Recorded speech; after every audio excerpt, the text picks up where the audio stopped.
Thank you, Chairman Fleming, Ranking Member Sablon. Thank you for giving me the opportunity to testify before the Fisheries, Wildlife, Oceans, and Insular Affairs Subcommittee this morning on the National Fish Hatchery System. This topic is very important to my district as we're the proud host of the Erwin National Fish Hatchery in Unicoi County, Tennessee. The Erwin Hatchery was established in 1894 and is an important part of the broodstock program, National Broodstock Program. Erwin serves as the primary broodstock facility for 3 strains of rainbow trout and produces between 13 and 17 million disease-free eggs annually. These eggs are then shipped to federal, state, and tribal hatcheries to support their fishery management efforts. Additionally, the Erwin Hatchery provides eggs to research centers, classrooms, and universities around the nation. The Erwin Fish Hatchery and resulting trout stocking account for nearly 3,500 jobs and $89.6 million in wages and salary income across the U.S. Each taxpayer dollar spent for trout production at hatcheries in the region leads to nearly $73 in economic output. Last November, I was pleased to see that the Fish and Wildlife Service announced that there would be no hatchery closures this year. But I was also troubled by its warning that closures might be necessary in the fiscal year 2015. During these tough economic times, I understand and believe wholeheartedly that we must all do more with less. But it seems to me that a program that sees $73 returned on every dollar spent should be protected and prioritized.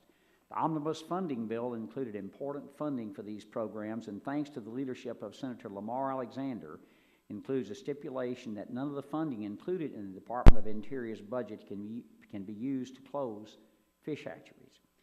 There is also a provision in the Army Corps of Engineers budget that includes $4.7 million to reimburse the Fish Hatchery and the Fish and Wildlife Service to continue to operate Erwin and Dale Hollow facilities in Tennessee, as well as more than $46 million to continue operations at every fish hatchery system as requested.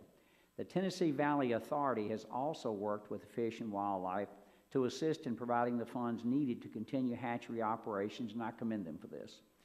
While I'm hopeful that the Fish and Wildlife Service can obtain reimbursable agreements with various agencies that benefit downstream from the Erwin fish hatcheries, I do not believe it would be prudent to eliminate funding for this program within the Fish and Wildlife Service until these agreements have been signed.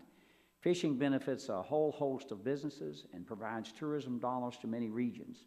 So closure of fish hatcheries would be devastating to the economy in Tennessee and throughout the southeast region, as the chairman just spoke. I hope Fish and Wildlife will continue to pursue partnerships with stakeholders and focus on creative ways to keep these programs up and running rather than continue the threats of closure each year.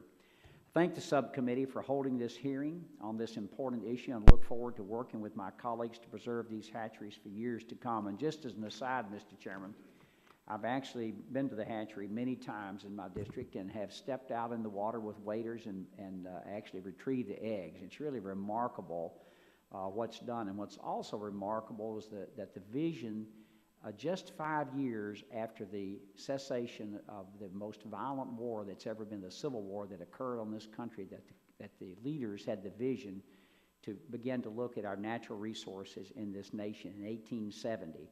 And I think it was President Grant that started this fish hatchery program. So just as a historical perspective, we need to look at that and the economic impact that it has on all of our regions in the country. So I thank you for the opportunity to be here, both to the chairman and the ranking member.